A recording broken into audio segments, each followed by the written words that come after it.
Okay, everybody, I've had a request to show you my vehicle running. Somebody left a comment and I realized I haven't shown you my vehicle running since I've done an engine swap on it. For those of you that haven't been following along, I picked this vehicle up. Had quite a bit of problems with it. It was basically broke when I got it, and I've been known to go, oh, hey, it's broke. I bet you I can fix it really cheaply and make it work and end up ahead. And that works sometimes. Sometimes it doesn't.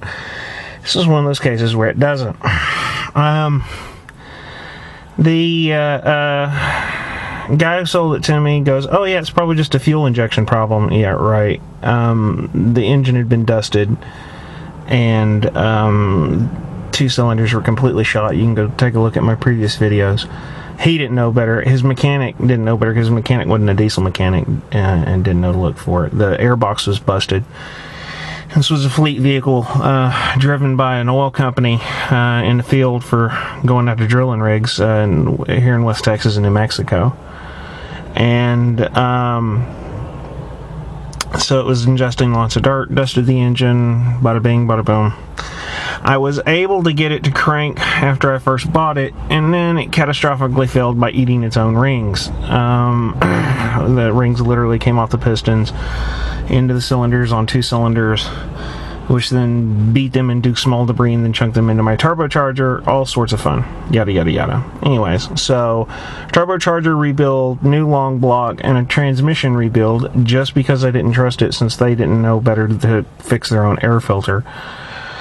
And the thing runs. I bought the thing at 209,000 miles.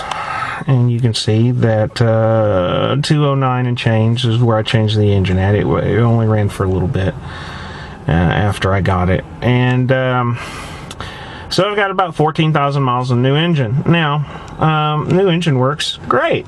However, I've had problems. I've had some oil leaks I've been chasing. I came out here today and I replaced an oil plug on one of the high pressure oil rails. I didn't have new O-rings new O-ring kits to put on the plug. There's 4 of them to put on these plugs when I was redoing the engine. There's 2 on the original ones. There's 2 O-rings per plug. One of them square, one of them round. I had an assortment of round O-rings, and I thought, well, let's at least put a new round O-ring on there out of my assortment kit. And I did, and I don't think it held worth a crap. So, go back to the dealer, yada, yada, yada. And, yeah, they don't make those plugs anymore.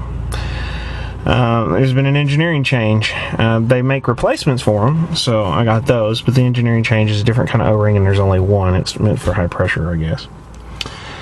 Anyways, so I did that, made a mess on the ground, got some kitty litter under the truck to absorb all the oil, and let's crank this. Now, this is from the inside with the door closed. I tried doing this with my phone earlier, and the traffic noise is just killer. I live on a 4-lane residential, as you can see, and the traffic is just absolutely monstrous. And you get somebody like me with a big exhaust go by, and it just blows the audio out on my little phone. So we're going to do this with my video camera. I think this is one of the first videos I shot with this camera that I'm going to end up uploading to YouTube. Little Samsung memory camera. So let's crank it. Now, this actually does crank good, but since I just worked on it, and I've got air in my high pressure oil system, which is what dries the injectors that let them build the pressure for diesel injection, it's going to crank like crap right now. But let's give it a shot.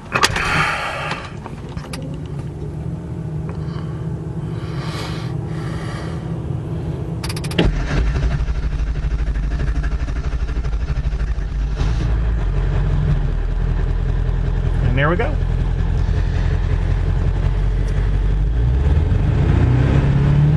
Now, I do still have a leak on the front near the water pump somewhere, and so that's why you hear the belt squealing.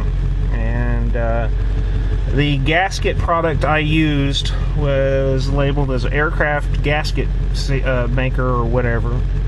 It's sticky as all get out, but it looks like a thin tar. It really wasn't very substantial, and I'm not horribly impressed with it, and I think that may be one of the problems because it's leaking where the seals are at and the bolts are tight. So I'm gonna go back with like some regular RTV silicone and stuff. But I'm probably gonna do the entire front of the engine and at the same time replace those two oil head plugs up at the front as well, and just redo all of it. So, but I've been driving it for 14,000 miles, mostly local.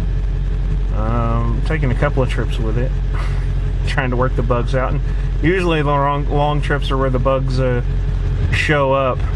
And I blew a oil seal on a turbo going down to Austin area, and kept having to put about a gallon of oil in the thing every 30 minutes so that I could get back home. It was ridiculous. From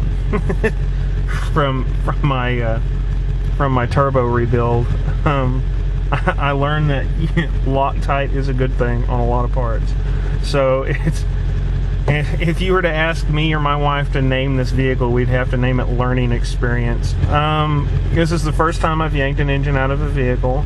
This is the first diesel I've ever worked on. It's the first time I've ever torn open a transmission, more than changing the oil pan or the oil out of the oil pan on it.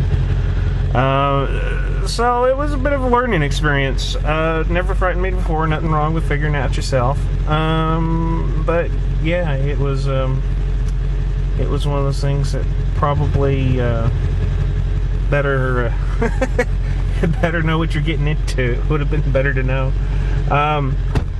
I went ahead and bought but part of the problem with this, a lot of people will say, well, that was a lot of work to do. Well, when the guy I bought it from, the guy sold it to me. Turned out after I got home, he was passing himself off as a dealer. Turned out the state had revoked his dealer's license and his bond about 3 weeks earlier. He did not have title. Somebody else was holding title because he owed them money on the truck.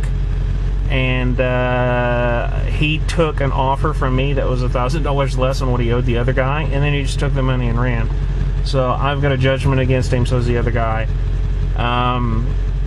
Probably not worth the paper it's written on, but so be it. So I had to do title repair and all this other stuff. And I did all this because I borrowed money from somebody personally in order to buy the truck. And everybody's like, well, why don't you just send it to the junkyard? Well, I'm going to send it to the junkyard if I owe money to somebody personally. To me, it's, you need to get it running, you need to do something with it because they paid you the money to, do something with it. I don't want to owe money on something I sent to the junkyard. So I just sort of committed to it and put more money into it probably than I should have. But the idea is that I'm just going to drive it forever. I mean, in 2.5 years, I put 14,000 miles on it. This motor lasted the last motor was 200,000 miles, and it was abused before it died. So these motors go a long time if you take care of them. But I had to do title repair. GetNewTitle.com. It's a good place. I don't know. I didn't check to see if they're even still open, but that's what I did. They ended up finding a way to get me a title in another state because I couldn't really repair it in my state. So they got me title in another state, and then I was able to transfer that. So, but yeah, anyways, that's my story. Let's take a walk outside so you can have my kitty litter down there. Not horribly interested in showing you my license plate. And it's got a little bit of damage here and there. And it had a blowout and it trashed the back end. My 4-inch exhaust I put on. No.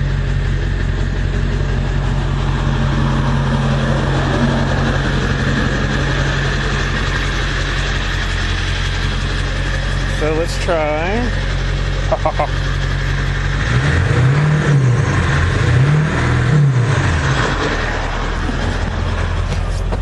Not too shabby, but we're running up on 10 minutes, and just for me to tell you the story of the truck and for you to listen to it run, that is a bit long. So if you have any questions, let me know. Talk to you later.